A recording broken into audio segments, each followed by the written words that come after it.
ઘણી વાર માણસ એમ કે મેલમાંથી બનાવી એટલે મેલડી, મેલી એટલે મેલડી, મેલા ખાય એટલે મેલડી, આવું માણસ કે. પણ કોઈ મેલી મેલડી કે ને મારી સામે લાવજો. મારે એને જવાબ દેવો છે. મેલડી ગાત્રાડ કોણ છે, એનું પ્રાગટ્ય કેમ છે? શિવકથા ભૌમનીતિ પુરાણમાં ગણપતરામ બાપુએ માતાજીનો માંડવો લખ્યો છે અને મેલડીનું ગાત્રાડનું પ્રાગટ્ય લખ્યું છે. પ્રથમ પહેલા કેમ પ્રગટ થઈ, એનો માંડવો કોણે કર્યો, હું કામ કર્યો, એની જરૂર હું પડી અને એની વિધિ હું હતી. આમાં ગાલ પુરાણ એક વાત નહીં કરું, જેટલી લેખિત હશે એટલી જ વાત કરીશ. એ લાંબી વાત છે એટલે તમને કોઈક દી સમય મળશે તો હું તમને કોઈક દી મેલડીના પ્રાગટ્યની વાત કરીશ. પણ મારી મેલડી એટલે માયાનું મંડાણ કહેવાય. અને જાળિયાના પાદરની આજ મારી ભગવતી જગદંબા કંડિયાની કાળી નાગણી મેલડીનો માંડવો નાખ્યો, ભીમડિયાનો માંડવો નાખ્યો. મામા મામા મા આમ તમે જાવ ને ઝાલાવાડમાં તો એક વાણિયાનું કાંડું પકડ્યું જેને સરા પાદરમાં આંબા ખીમજીની મેલડી કહેવાય. આમ તમે વઢવાણ જાવ તો એક 3.5 ઇંચનું લાકડાનું ફળું દલવાડીની દીકરી કંકુબાઈ વાયુની માલપા નાખી દીધું. માધવસિંહની વાઈ નકટી વાઈના ટોડાની મેલડી કહેવાય. આમ તમે જાઓ સોટીલા પાસે તો વહતડીના હામા કાંઠાની મેલડી કહેવાય. અરે આમ જાવ તો રેમિયામાં વહતા કોળીની મેલડી કહેવાય. જહદણ રાજકોટ હાઈવે ઉપર રોડની વચ્ચે રાજકોટના કમિશનર રોડ બનાવવા આવ્યા અને પરચો આપ્યો 8 વર્ષ પહેલા ગઢડિયાની આકાશી મેલડી કહેવાય. અરે બાપ ભાવનગર આવો તો ભાવનગરની માલપા શિહોરના હખવદર પાસે રામપરાના ભૂરિયા વડની મેલડી કહેવાય. ભાવનગર તળાજા હાઈવે ચડો એટલે લાકડિયાના કાળિયા કુવાની મેલડી કહેવાય. એ બધું છોડી દો તો ભાવનગરની માલપા એક કાળું કંટારિયાની કાળવીના બીડની મેલડી કહેવાય. જેના હાચા ખોટા હમ ન ખવાય અને ટકોરો ન કરાય. અને આ કળિયુગની માલપા હું તો તમને બધાને કહું છું રાવળદેવ તરીકે, આને બહુ ટકોરા નહીં કરતા. અરે બાપ એ કાળવીના બીડની મેલડી એમ અહીંયા કુંભારવાડાની માલપા જેથી કાંઈ નહોતું ને તેથી જમપુરીના શમશાનની મેલડી કહેવાય બાપો. બિપિનભાઈ કટકિયા ભીમડિયા દાદાનો માંડવો નાખ્યો. મારે બહુ સમય નથી લેતો, ભુવાને જ રમાડવા છે. પણ મારે તમને મેલડી કોણ છે ને એની ઓળખાણ કરાવી છે. એ હું કરી શકે અને એ કઈ દેવ છે. લાંબી વાત કરીશ તો તમને ગળાઠે નો ઉતરે કદાચ આ કળિયુગમાં માણસને. પણ આ વાતને 7 મહિના અને 18 દી પૂરા થયા છે. 7 મહિના અને 18 દી. સાંભળજો, આ મેલડીનો પ્રસંગ તમને કહું છું. હાલમાં વાર્તા નથી, વાત છે, બની ગઈ. ગામ વરલ, જાતે કોળી, અને સવારમાં 10 વાગ્યા છે. ખેડૂનો દીકરો કોળીનો દીકરો પાણી વાળે છે વરલની માલપા શિહોર પાસે. અને પાણી વાળતા વાળતા સાંભળજો, ધોરિયામાં પાણી વાળતા વાળતા એના જમણા પગના અંગૂઠાના પંજા ઉપર નાગ ડસી ગયો. યાર સડી ગયું, લીલું પડી ગયો, તરત હાથમાંથી પાવડો પડી ગયો અને હેઠો પડી ગયો. માથેથી 1 કલાક વહી ગઈ. સાંભળજો, મેલડી કોણ છે. 1 કલાક માથેથી વહી ગઈ એટલે જે દાડિયા હતા ને એને એમ થયું કે ભાઈ ઓલો આપણો ખેડૂને કાંઈક થયું લાગે છે. એ 1 કલાકથી હુઈ ગયા. ને આવ્યા ત્યાં તો મોઢામાંથી ફીણના ફોહા નીકળી ગયેલા ભાઈ. 1 કલાક માથેથી વહી ગઈ. ઘરે ફોન કર્યો, એનો ભાઈ જે મૃત્યુ પામ્યો, જેને નાક ડસી ગયો, એનો ભાઈ અતુલ રિક્ષા લઈ અને વાડી આવે. પણ ક્યાં તો એને ખબર પડી ગઈ કે નાક ડસી ગયો છે, સર્પદંશ થયો છે.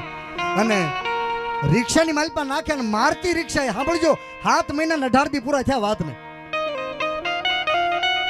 અને એ માણા મારતી રિક્ષાએ શિહોરની ભૂતા હોસ્પિટલ છે, એ ભૂતા હોસ્પિટલની માલપા લાવે. માથેથી 1.5 કલાક તો ન્યા પડ્યો, અડધી કલાક આવતા થઈ, 1.5 કલાક ગઈ. ભૂતા હોસ્પિટલના સાહેબ છે, હજી છે, એને બાવડું આમ પકડ્યું ફ્લોરમાં. હો એટલે નાડીના ધબકારા બન, ઓલું સ્ટેથોસ્કોપ કાનમાં ભરાવાનું આવે ને હૃદય ઉપર મૂક્યું તો હૃદયના ધબકારા બન.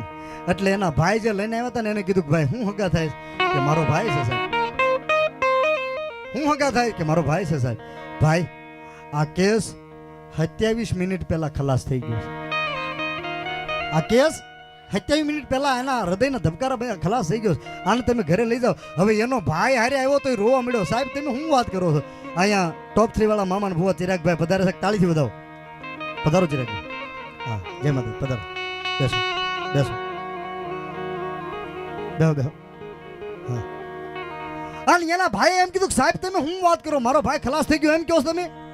હા, થોડી વાર મારી સામું ધ્યાન રાખજો ભાઈ, હવે મારી સામું ધ્યાન રાખજો થોડી વાર. આ ખલાસ થઈ ગયો એમ કહો. 1.5 કલાક પહેલા તો પાણી વાળે છે વાડીને માલપા. ડોક્ટરે કીધું ભાઈ આ તો મારે કાયમનું થયું ને, તમારી જેવા દરરોજ કેસ આવે, પણ ખલાસ સાહેબ ભાવનગર લઈ જાઓ, અમદાવાદ લઈ જાઓ, કે તમે ગમે ના લઈ જાઓ, આનું હૃદય બંધ થઈ ગયું છે ભાઈ, હવે કોઈ કાર્ય નહીં ફાવે. અને એનો ભાઈ રોવા માંડ્યો. સાંભળજો, મેલડી ક્યાં ઉગે એની તમને વાત કરું છું. એ ભાઈ રોવા માંડ્યો. માણસનું ટોળું વળી ગયું ભૂતા હોસ્પિટલની માલપા, ટોળું વળી ગયું. એમાં માં મેલડી ક્યાં ઉગે એની તમને વાત કરું. એક દૂધિયા હાડી પહેરેલી નસબેન હતી, દૂધિયા હાડી પહેરેલી નસબેન આમ આવીને ટોળું ભાળ્યું ને એટલે ન્યા આવી. એટલે કીધું કે ભાઈ શું થયું છે બેન? નસબેન ને ભાઈ બેન સાહેબ ના પાડે છે કે આ ભાઈ ખલાસ થઈ ગયા. તમારે શું થાય? કે મારો ભાઈ થાય. કે શું થયું? નાક ડસી ગયો છે વાડીમાં, ખલાસ થઈ ગયા એમ કીધું સાહેબે. કે તો હું તો ખાલી નસ છું ભાઈ. સાહેબે કીધું તો એ બરાબર હોય. સાંભળજો, મેલડી ક્યાં ઉગે આ એના ટકોરા હોય ને સમયની વેળા હોય. એટલે નસબેન આમ હાલવાની તૈયારી કરી ને એ પહેલા જેને નાક ડસી ગયો તો ફ્લોર ઉપર મળું હુવડાવ્યું હતું ને, એના કપાળમાં નસબેનની નજર પડી ને એટલે નસબેન ઊભા રહ્યા, ગોઠણ પર બેઠા, અને એના કપાળમાં હથેળીના 4 આંગળા આવે ને આમ 4 આંગળા મૂક્યા ને કપાળ હતું લલાટ હતું ગરમ ઊનું. એટલે એના ભાઈને એમ કીધું કે ભાઈ તમારો ભાઈ છે ને? કે ડોક્ટરે રજા આપી દીધી. કે હવે તને અગ્નિ સંસ્કાર જ કરવાના છે. કે તો એક વાત કહું. કે શું? કે તમે પાછા કયા ગામના છો? વરલ્લા. પાછા ઘરે જાઓ ને? કે હા. તો કાજાવદર વડી અને એક આંકવો મારી લેજો, એક રામપરાના ભૂરિયા વડની મેલડી બેઠી છે બા. એટલે એનો ભાઈ એનો વિષય નહીં, કામ ધંધા વાળો માણસ. હે બેન, ના કોઈ વેદ છે ના કોઈ જડીબુટી દવા છે મારા ભાઈના નાકનું ઝેર ઉતરી જાય? અને તેથી નસબેનને એટલું કીધું કે ભાઈ આ તો મળદું છે, બાકી આનું કપાળ ઊનું ગરમ છે ને એટલે તમને કહું છું, જો તમારા ભાગ્યમાં હોય. અને મેં સાંભળ્યું છે કે એકવાર મડા ન બોલાવે તો રામપરાના ભૂરિયા વડની મેલડી ન કહેવાય. આનું કપાળ ઊનું, કપાળ ઊનું એટલે કહું. સાંભળજો, એ રિક્ષા લઈ અને એનો ભાઈ નીકળી જાય 12 વાગ્યા બપોરના. રિક્ષા ઊભી રાખી રામપરાના ભૂરિયા વડે રમેશભાઈ, અને મળું ઉતાર્યું. બ્લોક નાખેલા છે રામપરાના ભૂરિયા વડે, તમે જાજો. એ બ્લોક ઉપર બપોરના 12 વાગે મળું હુરાવી દીધું. અને એ ભાઈ જે હતો ને એને ઘરે ફોન કરી દીધો. એના ઘરવાળા અને એક દીકરી, જેને નાક ડસી ગયો હતો ને એને એક દીકરી અને એના ઘરવાળા, એ મારતી ગાડીએ રામપરાના ભૂરિયા વડે આવ્યા. આમથી રિક્ષા આવી, બધા ભેગા થઈ ગયા. અને એ ભાઈ મડાને હુવરાવીને રામપરાના ભૂરિયા વડની મેલડીની મૂર્તિ સામે જોઈને આમ હાથ જોડ્યા. હોય માં હતું એ બધું ઢોળાઈ ગયું. હવે એની બાઈ જે હતી જેને નાક ડસી ગયો, એની બાઈ, એની આંખમાં જળજળિયા આવી ગયા કે માં એ જેના જીવન માથે મારા જીવનનો દોર જીવી જતી હતી એ મારો સુડીન સાંદલો મેલડી તે નદીવી નાખ્યો બાપ. મારી મેલડી સાહેબ એ બેયના શબ્દોને કાને ન ધર્યા. સાંભળજો, પણ એક 107 વર્ષની નાની એવી દીકરી, એની આંખમાં જળજળી આવી ગયા ને એની માની હાડી હાડલો પહેર્યો હતો ને એ ખેંચીને એમ કીધું કે હેમાં મારા બાપુને શું થયું? એને કેમ ને ફળિયામાં હું રહેવા? અને તેથી એની માને કીધું કે હું જવાબ દેવો? તેથી એમ કીધું બેટા તારો બાપ હવે મોટા ગામત્રે વયો ગયો છે બાપ, મોટા ગામત્રે વયો ગયો, હવે પાછો નથી આવે એમ. તને તું નિહાળે જા તો કોઈ રૂપિયો આપે એમ નથી. સાંભળજો મિત્રો, અને એ દીકરીએ આંખમાં જળજળિયા પાડ્યા ને મારી મેલડીની સામું જોઈ અને નાની દીકરીએ પોકાર કર્યો ને મારી મેલડીને જાગવું. રામપરાના ભૂરિયા વડના પૂજારી રાવળદેવ એ આસન ઉપરથી ઊભા થયા, કારણ કે તૈણી રોતા હતા ને, આસન ઉપરથી ઊભા થયા. અને ઊભા થઈ અને દીકરીની માથે હાથ મૂકીને બેન પાસે આવીને એટલું કીધું, બેન હું કામ રોવો છો? કે ઓલા બ્લોક ઉપર હું રોવે ને મારા ધણી છે, સવારમાં 10 વાગે વાડીમાં પાણી વાળતા હતા અને એને નાક ડસી ગયો છે. ત્યાં તો પૂજારીના ડોળા સડી ગયા. નાક ડસી ગયો છે? હા. તો એને દવાખાને લઈ જાઓ બાપા. અહીં શું કામ લાવ્યા? કે ભૂતા હોસ્પિટલમાંથી જ લઈને આવી છે. તો તમે અહીં શું કામ લાવ્યા? ડૉક્ટરે રજા આપી દીધી, કેસ ખલાસ થઈ ગયો. અરે બાપા, મારી મેલડીને કાળી મશનો સાંદલો દેવા તમે અહીંયા લાવ્યા? ડૉક્ટરે રજા આપી દીધી પછી. અને એ બાઈએ આમ કીધું, બાપુ અમે હાથે નથી લાવ્યા, પણ એક નસબેને કીધું કે હવે તમારે બાળી જ દેવાનો અગ્નિ સંસ્કાર કરવાના છે, તો એકવાર રામપરાના ભૂરિયા વડે થાતા જાઓ, જો તમારા ભાગ્યમાં હોય તો જીવ બચી જાય. અને પૂજારીને એમ થયું, આમ મારી મેલડીને સામું જોયું પૂજારીએ, હો ભૂરિયા વડની મેલડીના પૂજારીએ માની સામે જોઈને એમ કીધું કે માં અત્યાર હુંથી સાંભળ્યું તું મારી 65 વર્ષની ઉંમરમાં કોઈ દી જોયું નથી. સાંભળ્યું તું કે મેલડી મળદા બોલાવે પણ માં મેં નથી બોલાવ્યો. એ તારું નામ સાંભળીને આવ્યા છે. અને હા મારી મેલડી આનું કાલ હવારે જે થાય આ મળું આવ્યું છે ને એનું કાલ હવારે જે થાય બાકી હે મેલડી તારા નામનો સાંદલો કરું અને જો એક પળવાર એની આંખ ન ખુલે તો રામપુરાની મેલડી તને ખાઈ ખોટ બેહી જાય બા તને ખોટ બેહી જાય એમ કઈ અને પૂજારીએ સાંભળજો થાળી ભરી કંકુની માં મેલડીએ ભૂરિયા વડે એમાં આંગળી ન બોલી પણ માં મેલડીની જે મૂર્તિ છે લાકડાની વડલાની મૂર્તિ છે એમાં જમણા હાથનો અંગૂઠો મૂર્તિના કપાળમાં કંકુનો ચાંદલો એ કંકુના ચાંદલામાં અંગૂઠો બોલી અને ફ્લોરમાં ફળિયામાં બ્લોકમાં આવી ગોઠણભર થઈ અને આમ કરીને આમ 3 વખત મેલડીની જય બોલાય જાય રામપુરાના ભૂરિયા વડની મેલડી હવે તારે આબરૂ રાખવી હોય તો રાખજે ને તારે કાઢવી હોય તો કાઢજે બાપુ. એ પૂજારી આમ કરીને આમ ચાંદલો કર્યો કારણ કે સાહેબ અમે ગાઈએ અમે બોલી પણ પાળવાનું તો મારી મેલડી હોય અને આમ કરીને આમ કપાળમાં સાંદલો કર્યો સાંભળજો પૂજારીએ અને ઈ દીકરાએ સાહેબ 10 વાગે જેને નાક ડસી ગયો શિહોરની ભૂતા હોસ્પિટલના ડોક્ટરે જેને રજા આપી દીધી અને પૂજારીએ સાંદલો કર્યો અરે મારી મેલડી કે મારા નામ માથે કોઈ આવ્યા હોય અને જો આજ રોતાના આહુડાને હહતા ન કાઢું ને તો રામપરાના ભૂરિયા વડની મેલડી નો કેવા બાપો. અને આમ આંખ ખોલી સાંદલો કર્યો એક પળ થાય આંખ બંધ કરીને ગાળો ને એટલે એક જ પળ થાય. એક પળમાં એ મળદાએ આંખ ખોલી સાહેબ 7 મહિનાના 18 દી પહેલા બની ગયેલો પ્રસંગ જેને ડોક્ટર રજા આપી દીધી અને મારી મેલડી કે મારો વિશ્વાસ હોય અને મારા નામ મતે જીવતા હોય અને જો જગતની માલપા એક દી હુકા લીલા ન કરું તો મને મેલડીને માને નહીં કોઈ બાપો.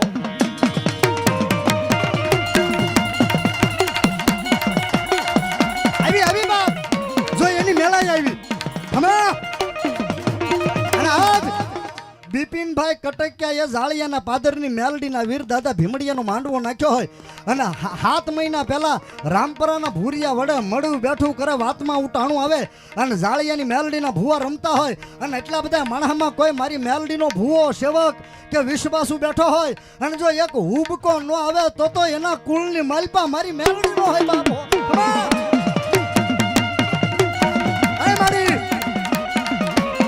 આવી આવી બાપ તમે કેમેરો લઈ લો ઘડી કાઈ ભાઈ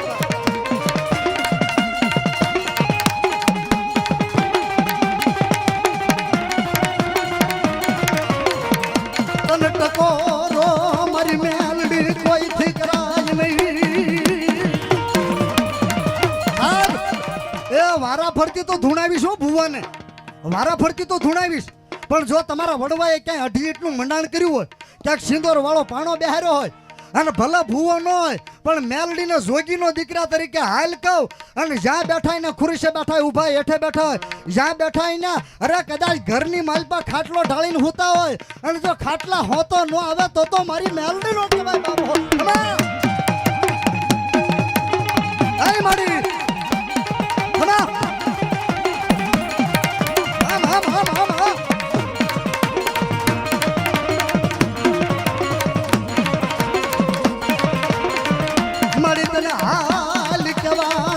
મારી ઝાળિયાની મેલડી વદાડનો હોય હાથ કશરા નો ધૂણતા હો હાથ કશરા નો ધૂણતા અને માણાથી શરમાતા નહીં. જો તમારા કુળમાં માં મેલડી પૂજાતા હોય અને તમારા વડવાએ કોક દી જમાડી હોય અને જ્યાં બેઠા હોય ને જો એક હાકલો ન આવે તો મારી મેલડીનો વિશ્વાસ ન કહેવાય બાપુ.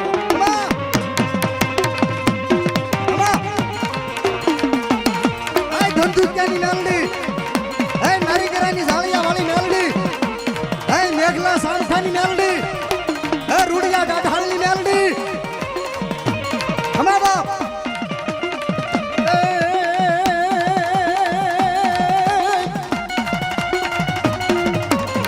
તને ટકોરો મારા હાજમ કોઈ ફિકરાય નહીં.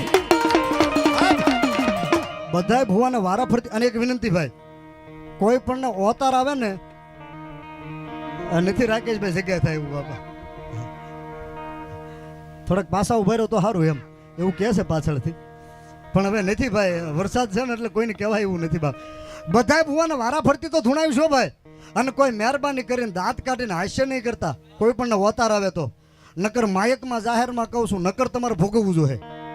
બાકી મેલડીને હાલ કહું, અને જેના કુળમાં માં મેલડી પૂજાતા હોય ને કોઈ દી નો ધૂણ્યો હોય, પણ રામભાઈ રાવળનો દીકરો છું ચોગડથી, અને હાલ કહું, અને જો ખુરશીના પાયા હોતો ન આવે તો મારી મેલડી નો હોય બાપો.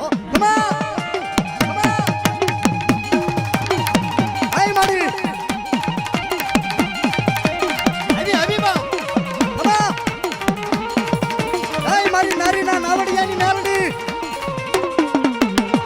એક બાળકના ખોળી આવી. ખમા એ મારી ટકો